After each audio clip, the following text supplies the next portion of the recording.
Vendredi 3 avril 2020. Bonjour à toutes et à tous, j'espère que vous allez bien, surtout que vous tenez le coup. On finit cette troisième semaine de confinement. C'est pas facile, il faut essayer de tenir le coup. Je sais que parfois le rythme peut être dense, notamment lundi où j'ai eu quelques retours d'élèves qui se plaignaient, ou du moins en tout cas qui constataient, qui remarquaient que l'emploi du temps était assez dense sur la journée. Je le comprends, je l'entends.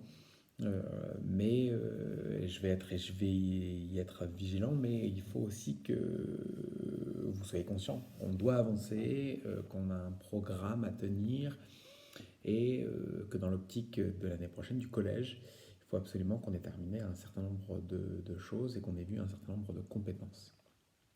Donc voilà, je vais y être vigilant, mais il faut faire attention aussi à essayer de travailler régulièrement. Ça, c'est extrêmement important.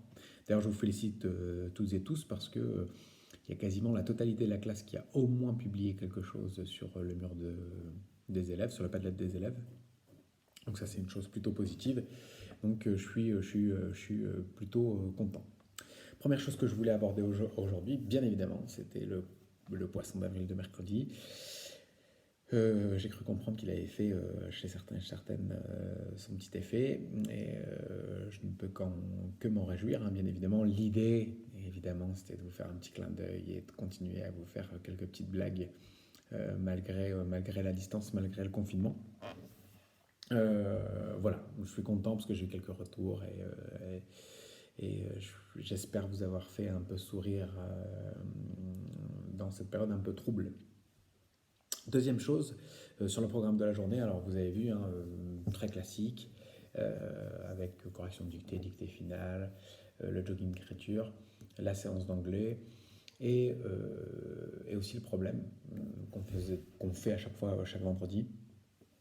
Sur le problème, j'ai proposé deux parcours, vous l'avez vu, deux options, pour celles et ceux qui ont bien compris, et j'insiste sur ça, vous savez très bien que le plus important, c'est d'avoir compris la démarche plutôt que d'avoir la réponse. C'est pas la réponse qui m'intéresse, c'est d'avoir compris comment on pouvait trouver le poids de la table, de la chaise et de l'armoire. C'est ça qui m'intéresse. Donc vraiment, c'est le raisonnement qui est le plus important, c'est la démarche, pas la réponse. Donc celles et ceux qui ont vraiment bien compris cette partie-là, ils peuvent partir sur le mobilier de l'école 2, entre parenthèses 2, hein, je l'ai mis, donc dans la rubrique problème mathématiques. Donc là, vous pouvez, si vraiment vous sentez que vous avez bien compris, vous partez sur ça. Sinon, il y a une autre option, hein, je l'ai expliqué, je donne plusieurs indices. L'idée, c'est que vous lisiez le premier indice, l'indice 1, vous essayez. Si vous n'arrivez pas malgré l'indice 1, vous passez à l'indice 2. Et ainsi de suite, après l'indice 3, l'indice 4. Plus on avance sur les indices, plus il vous donne d'informations. Mais le but, c'est d'utiliser le moins d'indices possible, évidemment. Donc soyez très attentifs sur ça. Il faut qu'on essaie de garder la même démarche que celle qu'on utilisait en classe, c'est-à-dire c'est de réfléchir, de ne pas être simplement sur la réponse, mais d'être davantage sur le raisonnement. C'est ça qui est vraiment important. Et enfin, le dernier point, même si je l'ai déjà dit, je me permets de le redire, soyez vigilants aux corrections. Là, on ne peut pas le faire en classe. Là, je ne suis pas là. Je sais que ce n'est pas la partie la plus intéressante, la plus stimulante, mais il faut absolument que vous soyez vigilants sur les corrections que j'envoie, notamment celles sur la phrase du jour, celles sur les cartes mentales.